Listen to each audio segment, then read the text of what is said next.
Kosingibusise Posi Sora Ako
Usizola miluve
this place.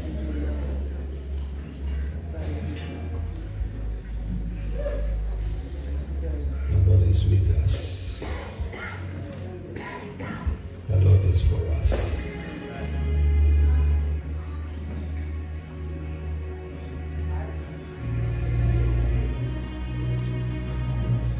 First John chapter number 5. I'm just picking up 2 verses and then take it further from there. First John chapter 5 verses number 14 and 15. uJohane wokuqala sahluko sesihlanu ivesi leshumi nane nevesi leshumi nesihlanu. Ngiyacela Mike angifundele. We tell them this is the confidence that we have in Him, that if we ask anything according to His will, He hears us. Verses number 15, and if we know that He hears us, whatsoever we ask, we know that we have the petition that we desire of.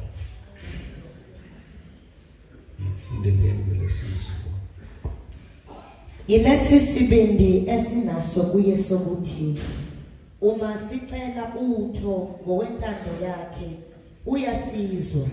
Uma sazi ukuthi uyasizwa noma sicelani, siyazi ukuthi sinakho esikucelileyo esikucele kuye. Inkosi mayibusise ukufunda kwesilayo. Amen.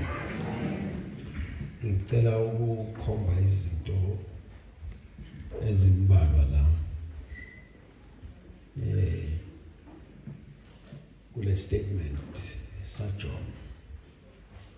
Uthi lesi sibindi sinaso, the confidence. Yes, now this is the confidence that we have.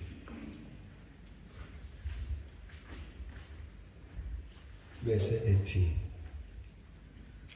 uma sicela utho ngokwentando yakhe uyasizwa. Kusho ukuthi umusho olandelayo uchaza lesibindi sinaso. Lesi sibindi sinaso siphi sokuthi uma sicela utho ngokwentando yakhe uyasizwa.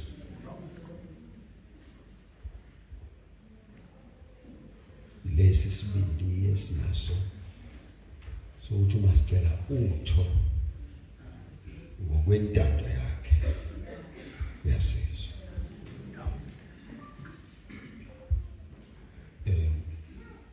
Umbhali uthi akezwa ngoba enamadlebe, uzwa ngoba isicelo sentando yakhe.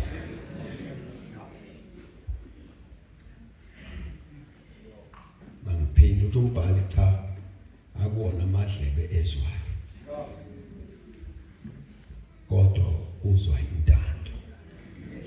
Lesi sibindi sinaso ukuthi uma sicela utho ngokwentando yakhe uyasizwa.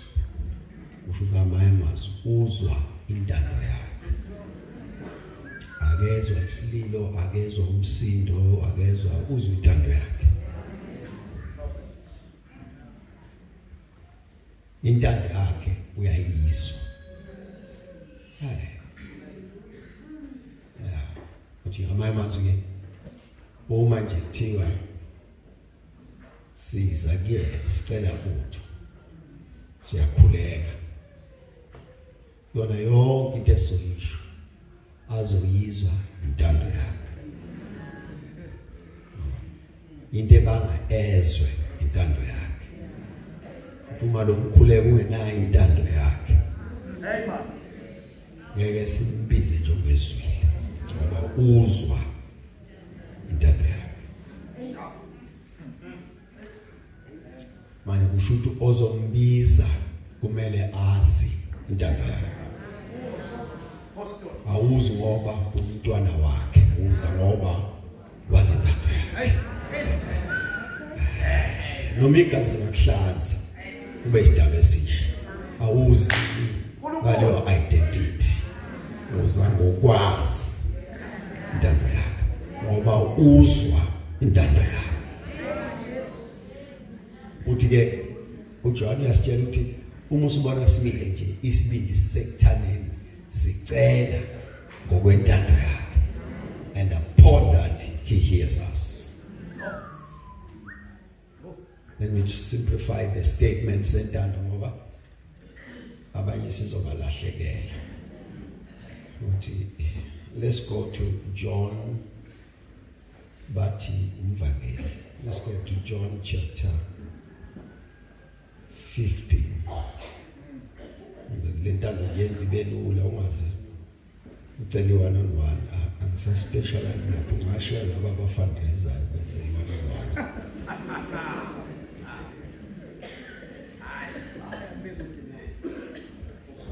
John 15 verses number 7 says, if ye abide in me and my words abide in you, you shall ask anything that ye will, and it shall be done unto you. Uma nihlala kimi namazwi ami ehlala kini, niyakucela enikuthandayo nikwenzele. Kulolu daba uJesu alikhulumayo la akafundisi ngokucela, ufundisa about a relationship yesihlahla namagatsha. Usethi khanyiseni lolu daba uthi lento ke ifana nokuthi ke uma nina nihlala kimi nje labafundi bakho, uma nihlala kimi bese ethi namazwi ami ahlala kimi, bese ngena istatement bese esingekho kuyona yonke le nkulumo besithi niyocela enokuthandayo nikwenzele. uJesu knows this thing. Whosoever sees the will of God, which is the word of God, impossible to angayenzi claim ngoba ezwini uzobona ukuthi uNkulunkulu kwazi kwenzani, uNkulunkulu angamenzelani nokuthi yena ngokaNkulunkulu ubani, bese esibuka yena ebuka lokho kusho uNkulunkulu, bese kuphusha umthandazo othi ngifuna ukuba njengoba asho. Uma ubona umuntu ethandaza okwazi ukukhona ivesi atholile. Noma ngikhuluma namakhola noma akuthandazeki ungabonanga ukuthi ukwazi ukwenzani, ungabonanga ukuthi uthi ubani, ungabonanga ukuthi angakwenzelani, uzothandaza kanjani. Nomama obenenkinga yamopho for 12 years kuthiwa wayesezwa ngoJesu, wabona lo Jesu ukwazi ukwenzani, waseqala intercession. Uma ngibona uJesu ngathinta umphetho ngiyolunga ekuseni mina ntambama enza le intercession, ngifuna ukubona uJesu ngoba mangena lo mthandazo awusuke elizweni, usuke ekuthaneni usebona ukuthi uJesu ukwazi ukwenzani. Amazi, she knew the will of God. Wonke othandazayo oseyazi intando.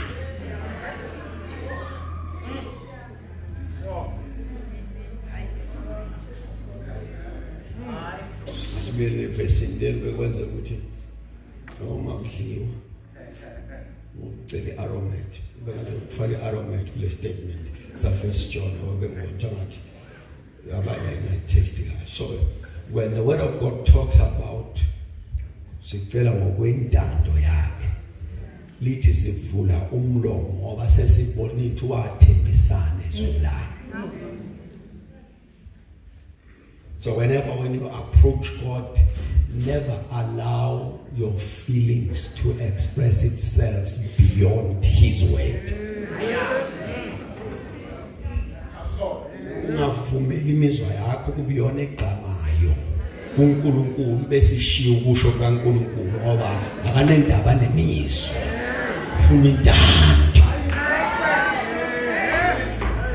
wathi soba mnandi namhlanje ufuna intando make wathola intando yakho usenesizathu sokuphendula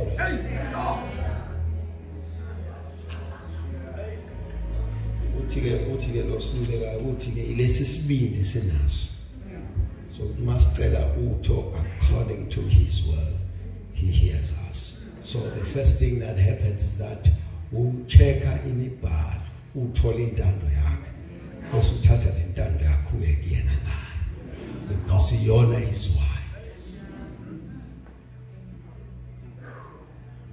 And then my like sentence he says because we ask according to his will, he says therefore he hears us.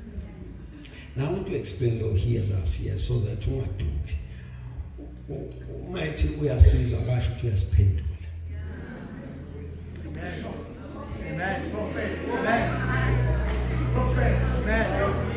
Amen. No. Uthi because we ask according to his will, then because of that nayi into esala ngakumina ukuthi uzwile ukuthi wenzani doesn't matter. Uzwile ukuthi wenzana kusho lutho kodwa uzwile ayikazi noma ngaphinda uthi lo mbhalo nayi into engijabulisa ukuthi uzwile sekukwakho ukuthi uzokwenzani nini kanjani mina I'm content here ngize kuye ngokwentando yakhe therefore uzwile. So nokuthi uzwile kwenza ngibe nokuthula impendulo ingekho ezandleni kodwa ngithulisa ukuthi lolu daba alisekho kimi. Malibozo ngithulisa ukuthi lolu daba alisekho kimi sengalihendo over. Let me try and simplify this thing. Ingane zami zinefe lihle kabi lokuthi njalo mangishumayela ziyangena entshumelweni seziyokholelwa leyo ukuthi baba lonke izwe mayikhuluma nabantu kuyasifaka phakathi. Umfana wami makuthiwa esikoleni kudingakala imali mayifika nje engena emontweni dead school they said tomorrow must come back with 500 rand bese ngithi no one but I want okay thule kanjalo. Let me be honest with you, indaba yami nalo 500 rand ngokuzwa kuyena igcina ngaleso sikhathi ekseni uyoqhamuka esekhongoza akathi ehla bebuza ukuthi uzokwazi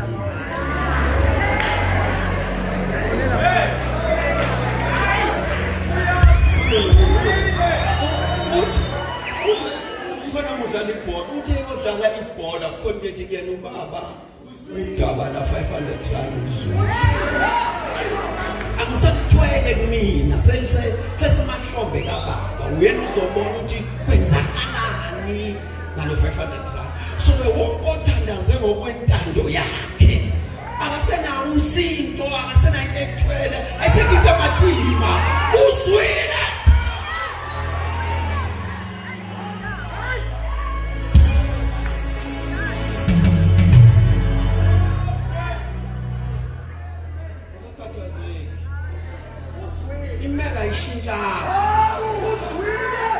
Usigiazi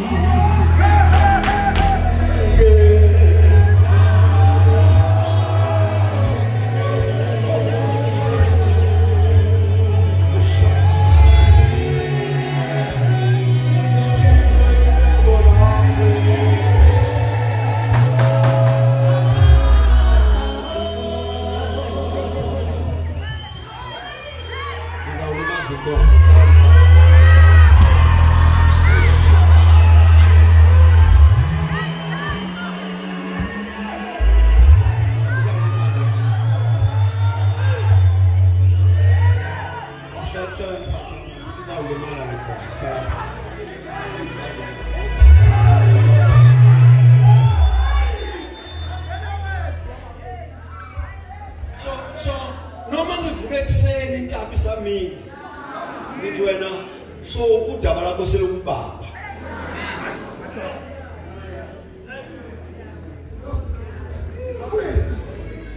Baba uzwile. Uzwile prophet. And if you have called Uyezwa, when the Israelites in Egypt give up when he came down, listen to his statement, sir. Maybe it's Moses. Moses, I have heard. Yes. Moses is really Upada. Oh, no Tiko Uyezwa. No Tiko Uyezwa. When he came down, John Moses dying his way. I know what about that time, so I'm about but uNkulunkulu I know his way. And in case that one be down, I'll take you to Daniel. 21 days was the little attendance. When do I think? When do the one is in them cutting while they. My scholars that I feel I'm 21. Yeah, I feel I'm 24. I'm 24. Should say, says why break on the fasting. I'm 24, I feel them. My feeling pendulum, eating and those, listen to the statement of an agent. It is the very same day. What the man? Where's the rose one? Magabun for them church.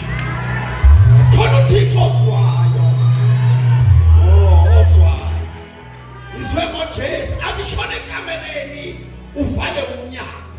Ubize uThixo semfishakalweni. Wathi lo yoThixo lo.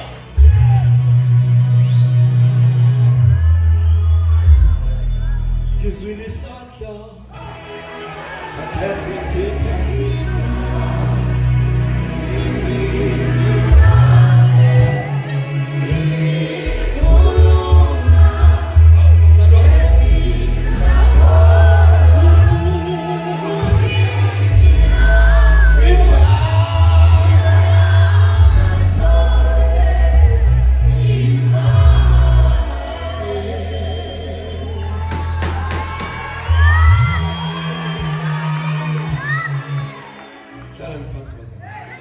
We're working the text there. It's a little verse.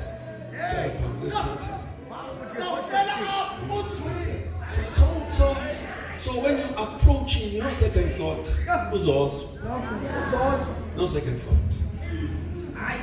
And John Muchandas and John Zaran, who have someone who must be. Yes. It is in the record of the psalmist where uNkulunkulu athi ubani odala indlela. Oh, bazalwane bami. uNkulunkulu abuza encedile mavuba athi ubani odale indlela. Bese bavuba bathi wena athi pho ngingengezwa kanjani. Mangikwazi ukuyidala.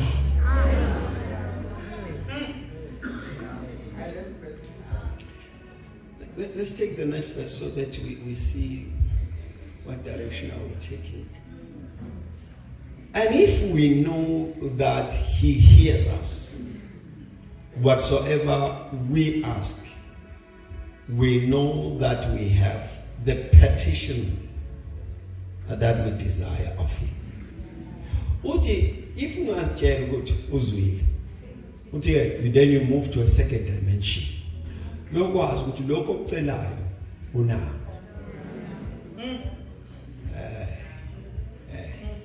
Uthi now when we have to uzwile uthi upon that knowledge uma uwazi ukuthi uzwile usethi ke yenza kanje nazitshele ukuthi lo daba lubekile uselulungisile ungalindeli ukuthi lulungiswe. Uthi we know that we have the petition. Ungama zitshela ukuthi sekulungile sekwenziwe. Mawubheka kwenziwe. Mawuthatha ukhona ukubheka ukuzwa kwakhe it's sorted. It says upon that we know that we have the petition. I want to put it in the context of Mark, if you don't mind, if you can just go there. Conversation from everything. Bengalibhala ngale manothi kodwa mangibheka nedinga lebhanzela. Mark 11:24. He says, therefore I say unto you, whatsoever things you desire, when you pray, believe that you have received them, and you shall have them. Funda isizulu.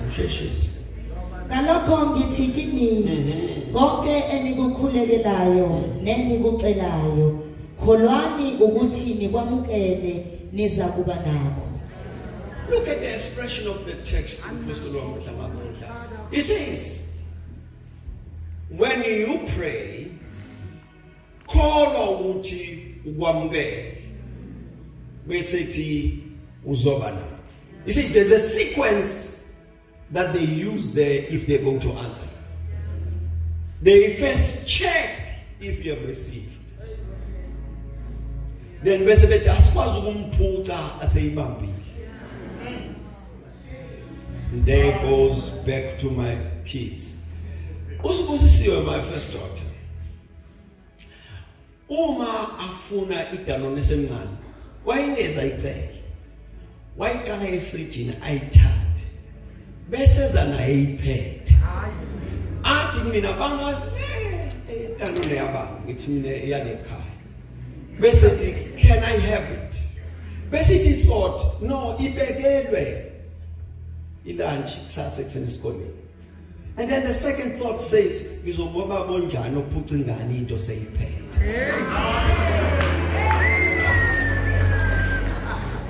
Uthi ke uJesu namhlanje ungithumile wathi angizonitshela ifundani kule ngane kaMsimang.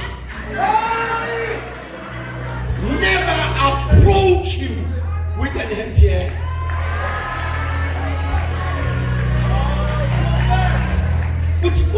Ujesu usinikeza itip uthi when you approach God in prayer, you must make it a point that what you are appealing for is in your head already. Abayamastandazela osukholiwe ukuthi uyakwazi ukukwenza.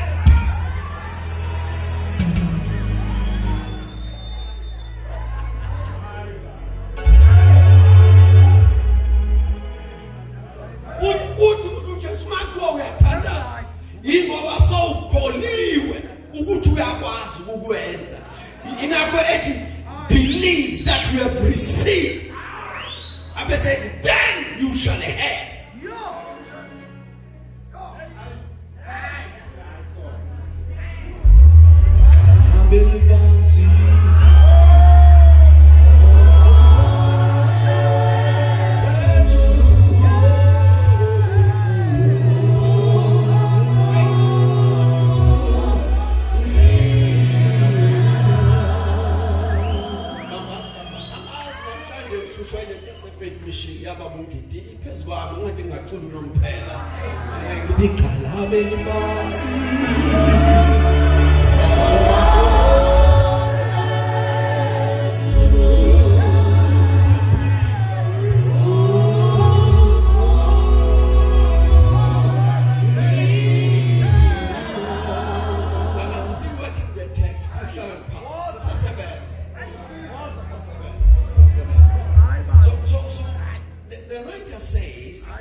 Where is this first John? The writer is saying to us, man, umanje uza wazi ukuthi uzwile. Then zitshele ukuthi I have whatsoever that which I desire. Uthi upon that soul isiqiniseko sokuthi it shall be done for you. Oh. Bazalwane, let me work this thing.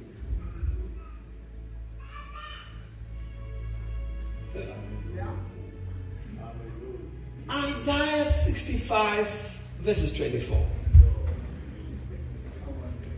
Angifuni sibambezelane ngoba abasezweni bahamba nami. Angifikanga ngedwa. Angifuni sibambezelane. Manje let me push it to another side and see if we can close there. Sizothandaza sizoshumayela. Ngiyanishumayeza ngoba ngithe mangibheka ngithola niba available ngathi othi ngashumayeza. Ngashumayeza bayithathele ngathi Isaiah 65:24. I want to take 4 translations. In the King James, it shall come to pass that before they call, I will answer. While they are still speaking, I will hear. Look at the commitment that the Lord is making to a person that is praying. Let's commit. Before they call, I will answer. And while they are still speaking, I will hear.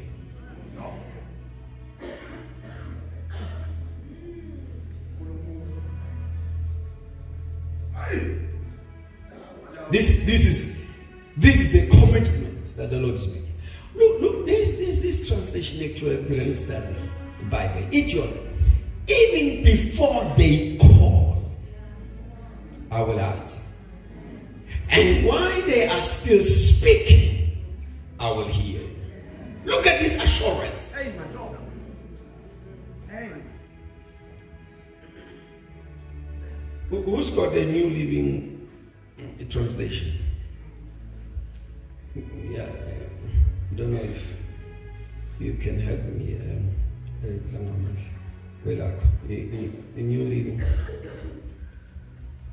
Translation is also something very nice there. I will answer them before they even call to me. I will answer them even before they call to me. Listen. Go back.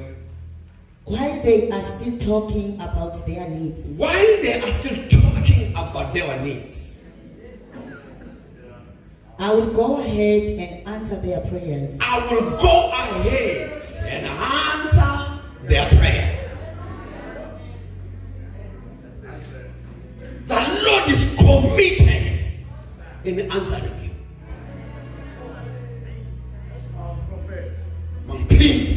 Usumagate is committed in answering you.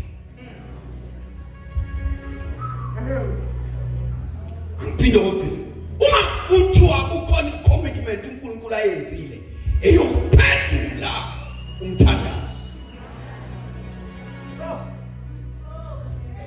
It is in Jeremiah 33:3 where he says, call, I will answer you. It is in Jeremiah where he says, seek me, you shall find me. He is intentional about you appearing before him and him attending unto you.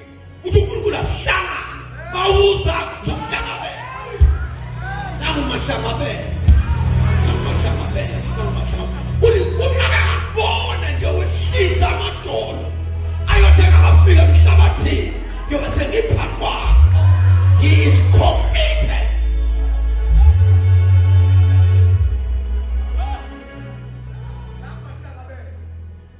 He's committed in answering prayers. uNkulunkulu phela business yakhe ilapha. Business yakhe simple. Uphendula umthandazo. I'm told that the old man, Ubaba John Wesley, umsunguli webandla maWesley, who died an Anglican priest, uthi mabambuza why ngithandaza la? When indlu yokuthandaza nekamela lokuthandaza nendawo yokuthandaza. Bambuza yini? What is the conviction behind this act of prayer? He said, it's according to the records. uNkulunkulu wadala yonke into. You know Genesis. And even salvation was a deal done even before the earth was created. Everything wenzile uSmanga.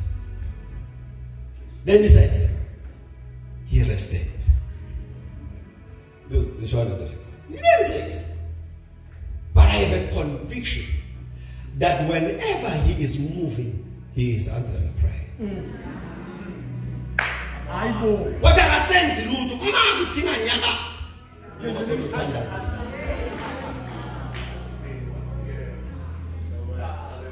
He says, uNkulunkulu uhlezi uphumulile. Uma kukhona into emsukumisayo, unothandazile. Ngoba yonke into esemhlabeni ikwi-order yokusebenza okuperfect uqediwe. Kodwa kukhona into ahlala ilindele, umuntu othandaza.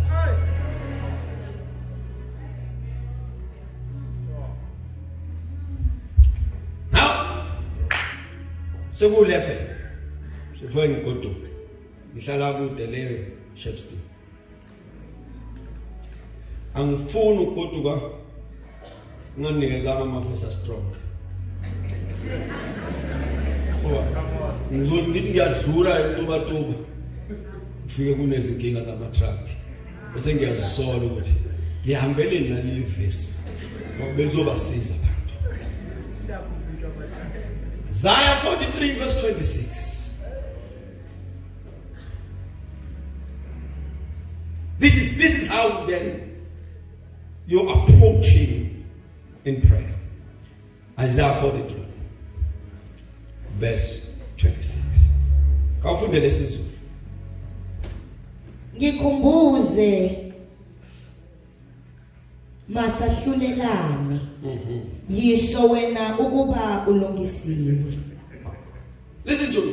uNkulunkulu now usondela kimi. Don't tell me how you feel. Tell me what I've said. Yes. uNkulunkulu unenkinga kwapha ntwana ya. Bese khona into angayisho ke kwapha. Yeah. Unenkinga emsebenzini. Ntwana ya athi ngikhumbuza ngangathini. Unenkinga emshadweni. Athi ngikhombisa. Uma ngizoyilungisa le nkinga. Wena khumbuza mina ukuthi ngangathini.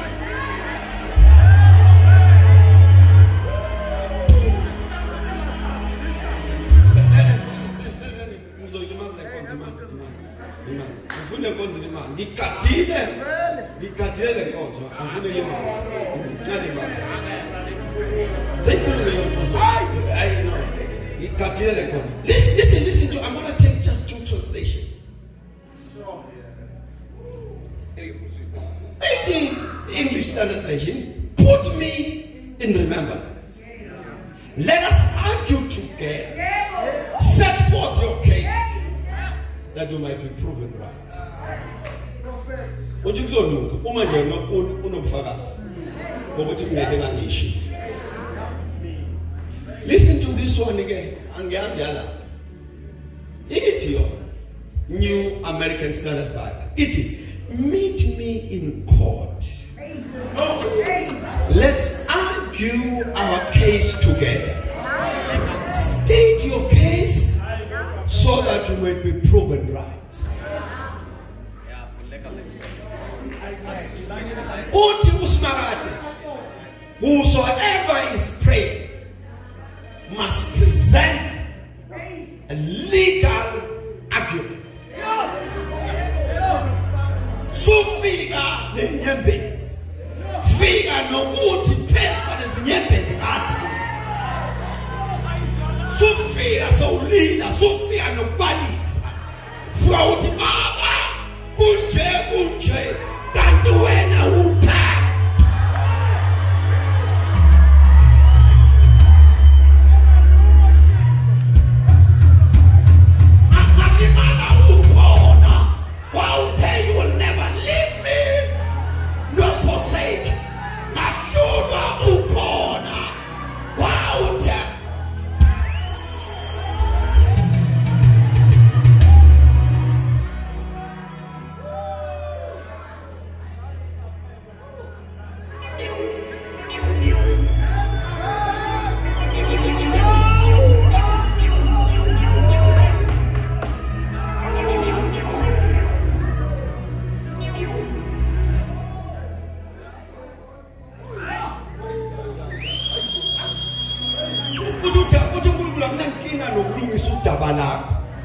Kodwa wako angizwa ngithini.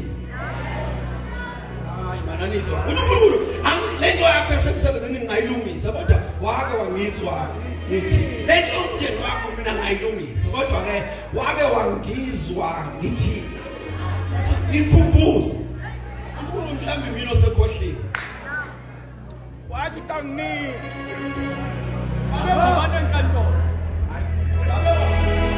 so whoever decides to pray he's meeting God in court. Therefore put an argument ezwakalayo ukuthi why lolu daba lakho lungalungile, why ufuna lulungiswe.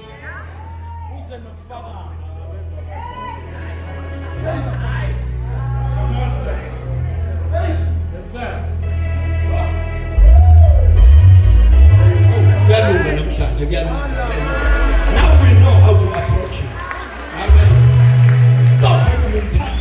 Sesiyazi ukuthi umkekelela kanjani.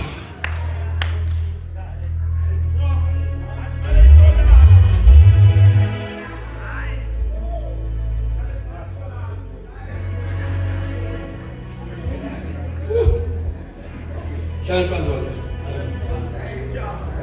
Gogo wangikuza wathi ngingabo ukhalisa abantu maze kuvale utshumayela. Ngeke nje kusayisa ndawo imile la ngisenza into eqedile so that wonke umuntu abe so. Ngokhala mase sizoqeda. Manje sinenge ngokhala. I am giving you principles for answered prayers. Amen. Finish. Most ufuna ukukhala, khala phezu kwale migomo. Izokusebenzela.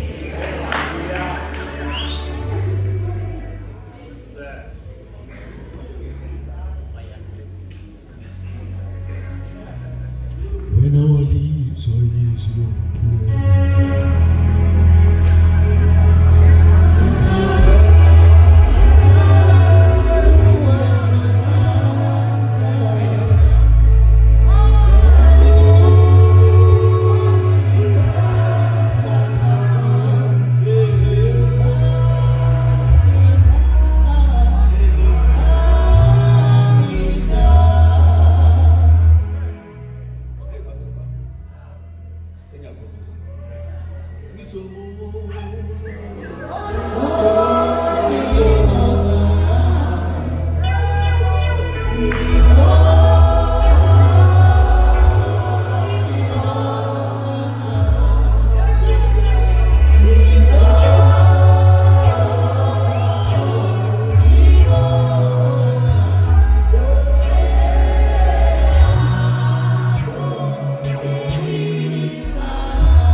It's not going to be a song now. It's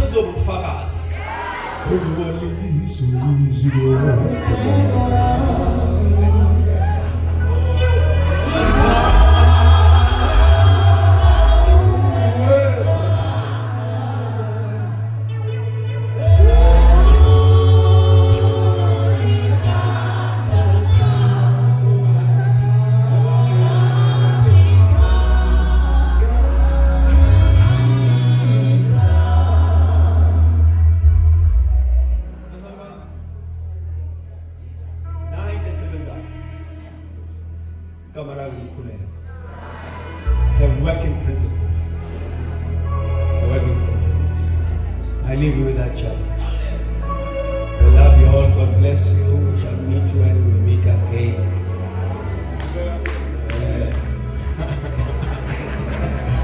So, God bless you.